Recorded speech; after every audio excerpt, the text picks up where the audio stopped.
இன்ஷால்லா அவங்களாம் எந்த சிக்கல் இல்லாமல் வெளியே வரதுக்கு துவா செய்யும்.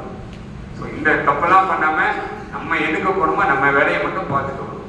அதேமாரி காது இருக்குன்னு சொன்ன கேமராவுக்கு அங்கே உட்காந்துட்டு சவுதி அரசாங்கம் பாலஸ்தீனுக்கு சப்போர்ட்டா வரல, சவுதி அரசாங்கம் டபுள் கேம் ஆடுது, சவுதி அரசாங்கம் இந்தியாவில் இவ்வளோ அத்துமீறல் நடக்குது, தட்டி கேட்க மாட்டேங்குது, அப்படி இப்படி நீங்க அங்க உட்காந்து குரூப்பா கதை பேசுனீங்கன்னா உடனே வந்து நீங்க பேசுற ஒவ்வொரு வார்த்தையும் அங்க இருக்கிற கண்ட்ரோல் ரூம்ல அரபில மொழிபெயர்த்து போயிட்டே இருக்கு.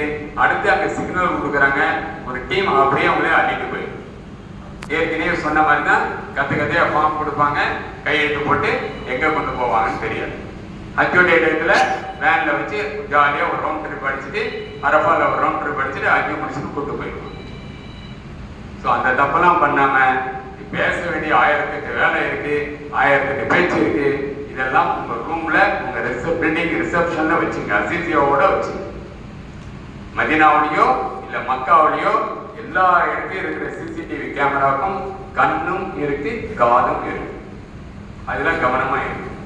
ஸோ இந்த டாக்குமெண்ட்ஸ்லாம் வாங்கிட்டு முதல் நாள் வாங்கிட்டு அன்னைக்கு வேலை ஓவர். போய் வீட்டில் போய் ரெஸ்ட் எடுங்க. என்னைக்கு உங்களுக்கு ஃப்ளைட்டோ அந்த ஃப்ளைட்டுக்கு 6 மணி நேரத்துக்கு முன்னாடி நீங்கள் ஏர்போர்ட்டுக்கு வந்துடணும். 6 மணி நேரத்துக்கு முன்னாடி கண்டிப்பாக ஏர்போர்ட்டுக்கு வந்துடணும். நான் அடிக்கடி ஃப்ரீக்வெண்ட் ஃப்ளையர், அடிக்கடி நான் பயணம் போயிட்டு வராது, 2 மணி நேரத்துக்கு முன்னாடி போனாலாம் அப்படின்னு இருக்காதீங்க. இது சார்ட்டர்ட் ஃப்ளைட். இது சார்ட்டர்ட் ஃப்ளைட்டு. எல்லா பேசஞ்சரும் வந்துட்டீங்கன்னா அல்ஹம்துலில்லாஹ் ஃப்ளைட்டு டேக் ஆஃப் ஆகிறதுக்கு ரெடியாக இருக்கு. அதனால என்னைக்கு உங்களுக்கு விமானம் சொல்றாங்களோ அதுக்கு 6 மணி நேரத்துக்கு முன்னாடி இந்த டிக்கெட் பாஸ்போர்ட்லாம் வாங்கும் போதே என்கொயரி கவுண்டர்ல கேட்டுட்டு போங்க.